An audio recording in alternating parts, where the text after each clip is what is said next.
right. good evening පුතා. inside crescent kick. හොඳට මතක තියාගන්න crescent kick එකක් කරද්දී අර round house kick side kick එක වගේ ෆව ගන්න බෑ 100%. මේක ගන්න පුළුවන් පුතා මම ඔයාලට කියලා දෙන්නම් 75% විතරයි. මොකද ඒකට හේතුව මේක කවාකාරව යන්නේ. මේක පොල්ලක අපිට සරලව මම ඉගෙන ගත්තී මේක මේ පොල්ලකින් ගහනවා වගේ. දැන් පොල්ලක් මෙහෙම යනකොට පව පොඩ්ඩක් වීක් නේ. හිය මෙහෙම යනකොට එක සමාන්තර වෙනකොට වේගය වැඩි. අන්න ඒක තියෙනවා. මේක යූස් කරද්දි හොඳට මතක තියාගන්න මේකෙදි ලොකු ජවයක් තියෙනවා. මේකෙදි බිම ඔපෝනන්ට් කෙනෙක්ව බිම දාන්න පුළුවන්. හොඳ කෙයාෆුලි ප්‍රවේශමෙන් එතන ඒ ෂොට් එක ඒ කික් එක මේ ප්‍රදේශයට එල්ල කරන්න ඕන. රයිට්.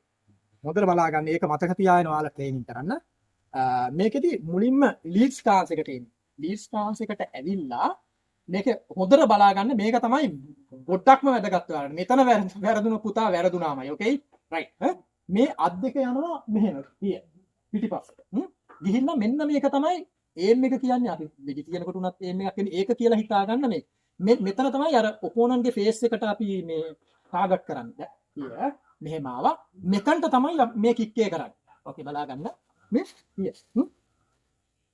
රයිට් ලීඩ් ස්ටාන්ස් එකට දෙන්න. ඕකේ